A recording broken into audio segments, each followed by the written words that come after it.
गोजोन्थों खुलुमबाय प्रथमावनो दिनैनि खौरां मेल खुंनायनि जाहोनानो जाहैबाय दाखालि जोङो मोनसे इनभाइटेसन मोनदों मोननानै जाय मानसिफ्रा बिथांमोना जोंजोंहाय जगाजग खालामदों आङो बुंदोंमोन जे निश्चयकै एटेन्ड जागोन नोंथांमोननि बे कनभेन्सनाव होननानै खिन्थु जेब्ला WhatsAppआव हरदों लेटारखौ आङो बे समाव फरायाखैमोन ओमफ्राय बिनि उनाव जों नायबाय फरायबाय मोजाङैनो नायबाय जोङो जे बे जिनिसा माने मोनसे डिसिसन लाखानायखा बा बड'लेण्ड स्टेट इस्यु डिमान्डनि बिथांमोना कारज'खरि अलरेडि फाइनाल खालामजोबखानायखा आरो जायनि जुनै जोङो जोंनि हाउसआव बडिजों सावरायलायनानै बे जिनिसखौ सिन्था खालामबाय जे जोंहाबो थांनाया खुनु माने मिनिं जानाय नङा लाबालाबबो जानाय नङा बा गुरुत्तर मोननाय नङा मानोना जों मोनसे समाव बेबादि हांख्रायबाय थादोंमोन जे 27 जानुवारि 2020 नि उनाव जे फाइनाल कमप्रिहेन्सिभ सल्युसन जाखांनायनि उनाव बड'लेण्ड स्टेट इस्युआ जे जोंनोथ' रायजोआ बयनोबो नांगौ दाबो जोंनाव सेन्टिमेन्ट दं गासिबो रायजोआ नांगौ दा बिनिखायनो जों मोनसे मिनिंफुल मोनसे टेबोल टक गावजों गाव अपिनियन लालायनानै बबे लामा थारमाट बा बड'लेण्ड स्टेट इस्युआ दंबावोना गैमारला बा गैलाब्ला बबे लामाजों थांनो बेबादि जोङो मोनसे कनसाल्टेसन माने टेबोल टक अपिनियन सावरायनोसो सानदोंमोन आरो नाथाय बे कनभेन्सनावथ' नोङो बड'लेण्ड बिनायनि फाइनाल बिसोर स्टेजाव सहैखाबाय आरो दिल्ली थांनायनि प्रग्रामखौबो खोनायो जायनि जुनै जोङो जोंनि बाथ्राफ्रा बेयाव गुरुत्तर मोनहैनाय होननानै साननानै जोङो बे मिटिङाव एटेन्ड जानायनिफ्राय गोजानाव थानाय जाबाय अब्ला नोंथांमोननि बादिब्ला बड'लेण्डखौ मोनमारनाय नंला होननानै सानो नामा बेफोर बाथ्राखौ बुजिनो प्रथमते आं रायजो राजाफोरखौ खावलायहरग्रोयो नोंथांनि बे कुइसननि एन्सार होनायनि सिगां जे जिनिसखौ गोसो गुरैयै नरमै जों मा होनदों बे जिनिसखौ जुदि सालिजारि खालामनानै नायोबा नोंथांमोना निश्चय बुजिनो हागोन आरो आं दाखालिबो होनबाय थादों संबिधानखौ एसे फराय माने बे संबिधानाव कयेकथा लिंक आप दंलायलायो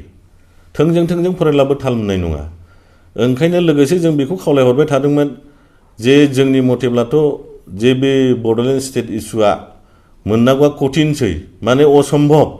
इम्पसिबल जायनि जुनै जोङो माबा मोनसे अल्टारनेटिभ लामा लानाया साबसिनसै होननानै जोङो बुंबाय थादोंमोन संबिधानिक मथे बाथ्राया जाहैबाय नोंथांमोना मिथिगौ नेग'सियेसनाव रायलायना माबा टेबोल टक जालायनांगौ अपिनियनखौ बयनिखौबो खोनासंलायनांगौ संबिधानिक जानांगौ नोंनि संबिधानाव बड'लेण्ड मोननाय दंबाथ' बि जोंहा आपत्ति गैया गैयाब्ला मोनैनि जुनैनो फाइनाल कमप्रिहेन्सिभ सल्युसनखौ होननानै लिरना हरदों खिन्थु रायजोआ दाबो मोनो जों संबिधानखौ फल' खालामनांगोन थारमाने इन जेनेरेल मुङै जानांगोन नमेनक्लेचारा बयबो जाथि भाषाया नोङो एक्सेप्ट खालामनो हानायनि साप'ज उदियासला जागारबाय रायजो नोंनाथ' गोमायाना आइडेन्टिटियाथ' दंना बड'लेण्डनि नामै ना दिनैनि दिनाव आइडेन्टिटिया जोब्बाय आसामनि सिङाव बिटिआर बिटिसि आइडेन्टिटिया जोब्बाय जोंनिया जोबाखै होमब्ला उदियासल जाब्ला माखौ गिदों जोंथ' आरो जेसेबां नांगौ हरजोबगोनसो न' गासिबो लाजोब डिपार्टमेन्टखौनो सालायजोब बहाय गिनांगौ खोथा गैया बेखायनो जोङो होनगासिनो दं रायलायनांगौ दं बे उदाहरनखौबो जुदियाबा हयथ' आंथ' सानबाय आरो बुजायनो हानाय नंला गाबोन जुदि लिंहरोबा उदियासल स्टेट लांदो नोंनि बड'लेण्डजोंथ' मोना हयथ' नोङो आर्टिकेल 244 इयावथ' बेबायदि भाषा लिरनाय गैया बे गथाय एसटिपिनि जुनैसो होनाय जादों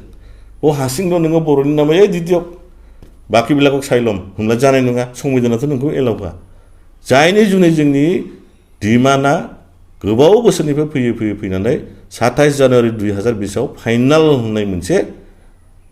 जोंनो एकर्ड खालामना हरदों जेन' बुजियो नुयो गुबुन लामाजों फैयो दाबोथ' बड'लेण्डआ बिगासिनो दं ओमफ्राय रायजो राजाफोरनि सिगाङाव नोंथाङा मा फोरमायनो बड'लेण्ड बिनायजों थांनो ना उदियासल बिनायजों थांनो रायजो राजाफोरनि सिगाङाव मोनसे स्रा खोथा बुङोबा मोजां जोंथ' होनदों जोंनि रायजो राजाफोरखौ दा आन्दायजाहो जों सैथो ना बिसोर सैथो फराय लिंक आपखौ बुजि संबिधानखौ एसे नाय नोङाला चाइनाजों थांब्लाबो दिल्ली मोनो होननाय बाथ्राया आं दाखालि बेजोंथ' मोनहैया गिदिंनानै बावनो सफैफिनगोन नों चाइनायावनो गल सोनाबहा थांब्लासो मोनगोन नोङो दिल्लीखौ बे आरो जोङो मोनसे खोथा दिनैहाय रायजो राजाफोरनावहाय मोनसे खोथाखौ जोङो प्रसार खालामनो सानबाय जे जोङो नानानथा जायगा गिदिंबाय पिटिसिनि जानानै उदियासलनि सोमोन्दै मानोना रायजोआ नांगौ नालाय जोंनोबो लामाथ' नागिरखागोन दा जोङो नायबाय सालिजारि खालामनानै नायबाय जोंबो सानबाय पिटिसि उदियासलखौ आरो कन्टिनिउ खालामजानाय नंलिया जायनि जुनै जोङो मानोना सिगांनि मा जादों जाया सोरजों मा जादों गोदोथ' क्लेस मोनसे जादों बिराद गोबावनो गोबां मानसि नस्थ' जालायदों दा दिनै आङो प्रसार खालामनो सानबाय पिटिसि आरो उदियासलखौ जोङो स्थगित दोनथ'नाय जाबाय बेखौ कन्टिनिउ खालामला आरो लोगोसे जोङो सानदों जोंनि परिबर्ती माबाया जोंनि मेपआ थांगोन डुवार्स बेहाय 18 डुवार्स दङ टटेल आसाम डुवार्स बेंगल डुवार्स लानानै 18 डुवार्स दङ बेनि परिबर्ते जोङो उदियासलनि परिबर्ते जोङो डुवार्स ओनसोल माने दुवारान्चल बा दुवाराखन्ड बे नामाकरणजों आवगायनो सानबाय लोगोसे जोंहा मोनसे एग्रिमेन्ट दं सेन्सुला एग्रिमेन्ट होनाय बे जों दा दङ जि रायजो जादों बे हाया एक्चुअलि भुटाननिसो 1865 आव एग्रिमेन्ट जादों ब्रिटिशजों भुटानजों सेन्सुला एग्रिमेन्ट होनना बुङो बेखौ नोंथांमोना नायनो हागोन बेखौ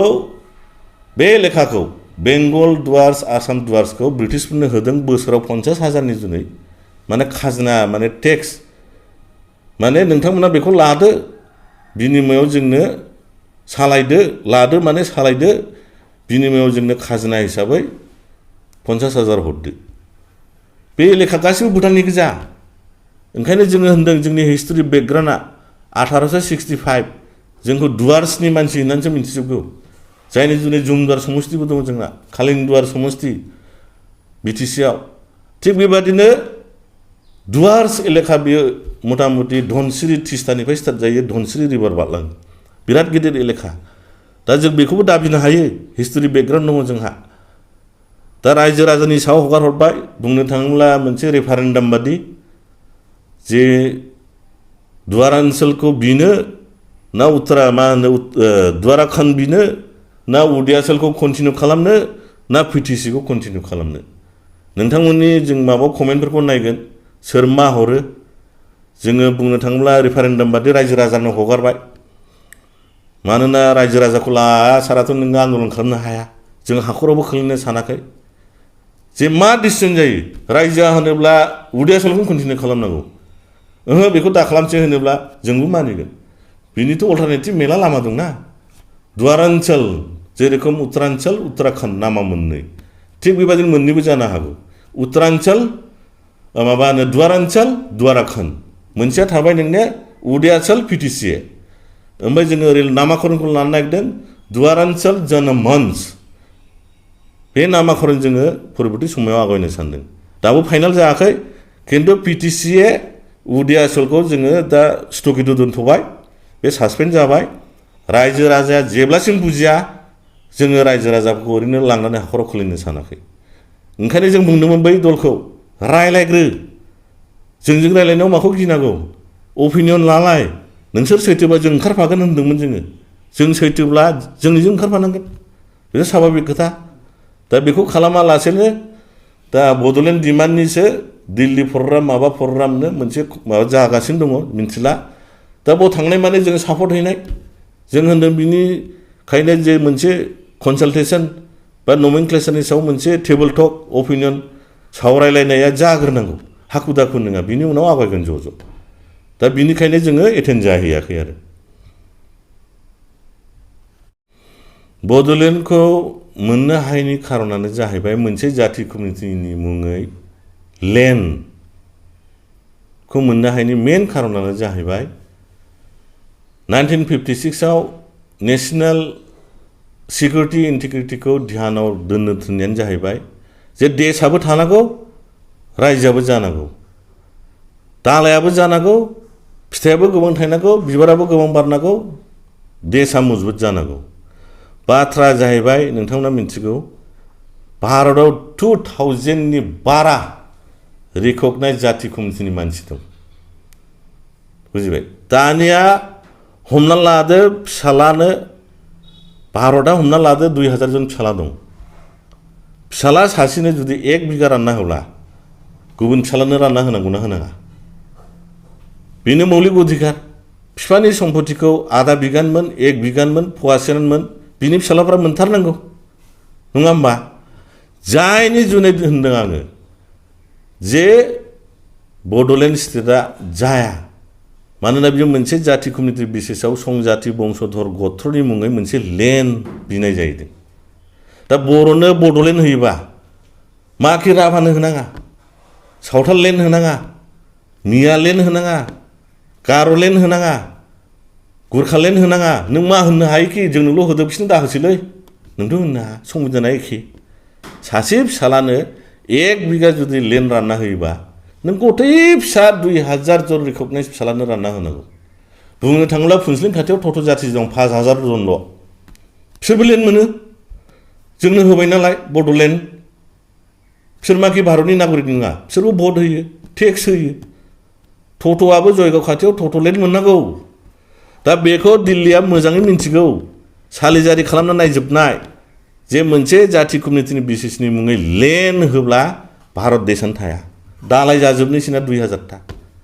2000 ता दालाय जानांगौब्ला ओइ बिफां नोंथाङालाय बहाथो ओइ भारत देश आप कहाँ है दालाय जाजोबब्ला बिफाङानो थाला बिफाङानो थायाब्ला नोंनो दालायखौ बानायगोन नामा बानाया देश रक्षासो मेन बेखौनो होनदों नेशनेल सिकिउरिटि इन्टिग्रिटि या मेन बेखौ ध्यानाव दोननानै रायजोफोरखौ दा होननानै SRC 1956 नि कमिसन एक्टआवहाय बेखौ साजेसन होनाय दं जायनि जुनै मोनसे जाति कमिउनिटिनि मुङै दानि समाव लेन्ड एलटमेन्ट मोना नागानि टाइमावब्ला मोनोमोन बै टाइमा ब्लेक एन्ड व्हाइट टाइम बै टाइमाव जुदि जोङो बियोमोनबा नागा स्टाइलै हमें भी बोडो नागा को दिया यादे हमें भी बोडो के लिए बड'लेण्ड बै टाइमाव मोनो 1956 SRC जानायनि सिगां जोंनि आन्दलना जायोमोनबा बिनाया ओंखायनो रायजो राजाखौ खावलायहरो जेन' मोजाङै सालिजारि खालामनानै नायो जे मोनसे जाति कमिउनिटि बेसिसनि मुङै लेन्ड एलटमेन्ट दानि समाव जाला बे आरो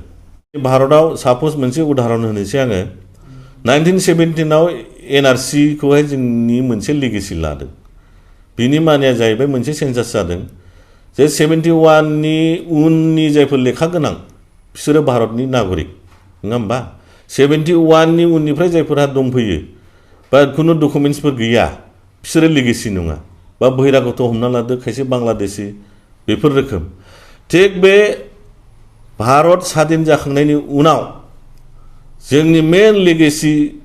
संबिधाना जाहैबाय रायजो दानायनि जे मा रोखोम दाजागोन बे जाहैबाय 1956 बे संबिधाना थाङै थाङै SRC आ मोनसे टाइमाव कमिसन जाहैदों 1956 नभेम्बर मासाव आरो लोगोसे बिनि सिगां नोंथांमोना मिन्थिगोन 1948 आव धार कमिसन होननाय मोनसे दादोंमोन थारमाने घटना जाहैबाय जोंनि दानि बे परिबेस बादि भारत स्वाधीन जाखांनायनि उनाव भारतआव जेरावबो नाना रखम रिउमार जे रायजोआ बयनोबो नांगौ जोंनोबो नांगौ उमुक नांगौ एरखम नांगौ खायसे लिंगुइस्टिकनि नामै बियो खायसे उमुकनि नामै बियो खायसे राजानो स्वयं थांनानै जोंनोबो प्रिन्सलि स्टेट नांगौ एरखम नांगौ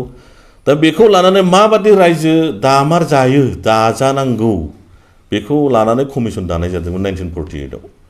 बे जाहैबाय धार कमिसन फार्स्ट बेनि उनाव भारत सरकारा जवाहरलाल नेहरूआ बेखौ रिजेक्ट खालामदों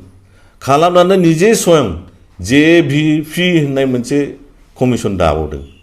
बे कमिसनाव गावनो जवाहरलाल नेहरूआ दंमोन ओमफ्राय लोगोसे सरदार वल्लभभाई पाटेल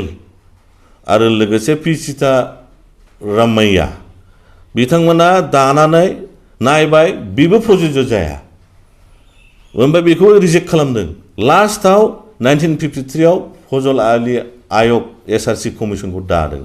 2 years बिथाङाबो स्टाडि खालामनानै बिनि मडिफाइ एसे खालामनानै फाइनाल स्टेजआ जाहैबाय 1956 नभेम्बर मासाव बेखौ एक्ट खालामहैदों थारमाने ओरैबायदि सेन्सिटिभ ओरैबायदि माने जटिल केसमोन बे भारत हादरनि जुनै स्वाधीनता जाखांनायनि उनाव बेखौहाय टोटाल 8 years सावलायनाय जादों जे रायजोखौ माबोरै दामारनो बोरैबा दाना लायोब्ला भारतबर्षआनो थाया बेहाय बे 1956 आव होननोसै आङो मेना एक नाम्बारा बिनि नोङो बेसिसआ जे नेशनेल इउनिटि सिकिउरिटि एन्ड इन्टिग्रिटिया प्रथम ध्यानाव दोननो थाखाय बेहाय कमिसनखौ साजेस्ट होदों नेशनेल सिकिउरिटि माने मा रोखोम दायोब्ला भारतआबो थायो रायजोआबो जायो लोगोसे पूर्णांग डेभेलपमेन्टआबो फैयो थ' बे रोखोमनो दाबाय दानानै नोंथांमोना नायनो हागोन बेहाय लिंगुइस्टिकनिबो खोथा गारसि बेनि उनाव नभेम्बर मासाव कमिसना मोनसे टाइमाव एक जायासै दा बेनो जाहैबाय जोंनि भारत देशआव मोनसे गोदान रायजो इउनियन टेरिटरि दानायनि मोनसे लेगेसि पइन्ट बादि बा इयार जायफोरनाखि बिनि सिगांनि 1956 नि सिगांनि जायफोर रायजो जादों बा मोनदों बिसोरनाव हयथ' एग्रिमेन्ट थानो हागौ हयथ' बिसोरनाव काउन्सिल मोननाय थाग्रोनो हागौ जिखिनि थाग्रोआ मानो जेरोखम एनआरसियाव सोरनिबा नोङो हानि लेखा बिदों सोरनिबा खाजोना लेखा बिदों सोरनिबा कारेन्ट बिल बिदों बै टाइमाव 1971 नि सिगांनि बेफोर दङब्ला नों भारतनि नागरिक होनना बुंदों दा थिग बेबादिनो बिनि उननि फरजायनि क्रमनि जिफोर रायजो जादों बेफोरो गासिबो 1956 एसआरसिखौ फल' खालामनांथारदों आरो बाथ्राया जाहैबाय जोंबो माने नानानथा क्लिप नुयो जे जोंनि संबिधान राइटखा आर्टिकेल 2(3) आव लिरनाय दं बे आर्टिकेल 2(3)आथ' नोंने जेनेरेल भाबै डिल खालामग्रा मोनसे मा होनो आर्टिकेलसो मेना 1956 एसआरसिसो बिथाङा जुदि होनोब्ला नोंथाङा आर्टिकेल 2(3) नाम्बार बे रोखोम दादो बे रोखोम दानांगोन खिन्थु नोंथाङा थांथारनांगोन 1956 एसआरसियाव मानोना बेनि थ्रु जायाबा नोंथांनि डिमान्डफ्रा हयथ' एक्सेप्टबो जानो हागौ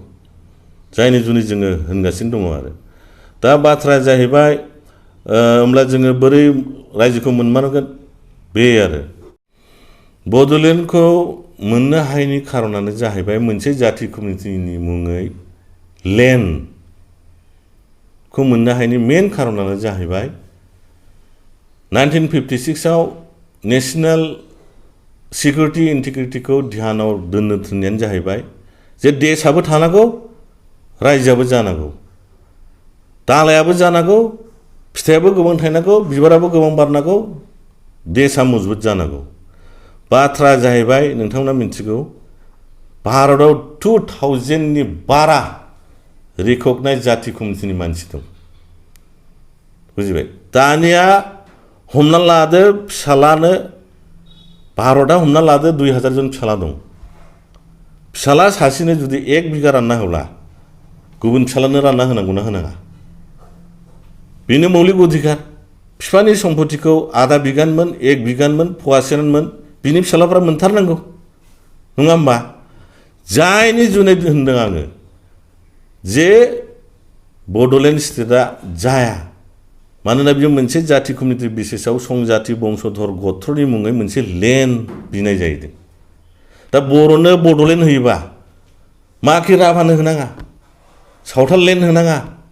मिया लेन्ड होनाङा गार' लेन्ड होनाङा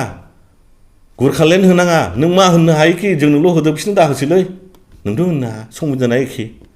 सासे फिसालानो 1 बिगा जुदि लेन्ड रानना होयोबा नों गथै फिसा 2000 जन रिकगनाइज फिसालानो रानना होनांगौ बुंनो थाङोब्ला फुनसिलिं खाथियाव टट' जाथि दं 5000 जनल' बिसोरबो लेन्ड मोनो जोंनो होबाय नालाय बड'लेण्ड बिसोर माखि भारतनि नागरिक नङा बिसोरबो भट होयो टेक्स होयो टट'आबो जयगाव खाथियाव टट' लेन्ड मोननांगौ दा बेखौ दिल्लीया मोजाङै मिन्थिगौ सालिजारि खालामना नायजोबनाय जे मोनसे जाथि कमिउनिटिनि बेसिसनि मुङै लेन्ड होब्ला भारत देशानो थाया दालाय जाजोबनोसैना 2000 दालाय जानांगौब्ला ओइ बिफां नोंथाङालाय बहाथो ओइ भारत देश आप कहाँ है दालाय जाजोबब्ला बिफाङानो थाला बिफाङानो थायाब्ला नोंनो दालायखौ बानायगोन नामा बानाया देश रक्षासो मेन बेखौनो होनदों नेशनेल सिकिउरिटि इन्टिग्रिटि या मेन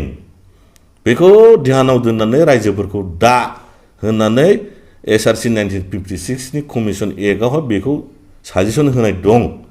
जायनि जुनै मोनसे जाथि कमिउनिटिनि मुङै दानि समाव लेन्ड एलटमेन्ट मोना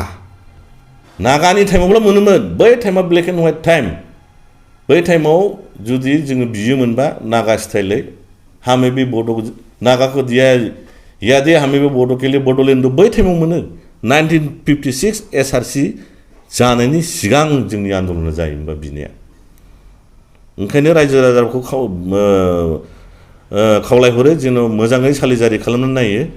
जे मोनसे जाथि कमिउनिटि बेसिसनि मुङै लेन्ड एलटमेन्ट दानि समाव जाला बे आरो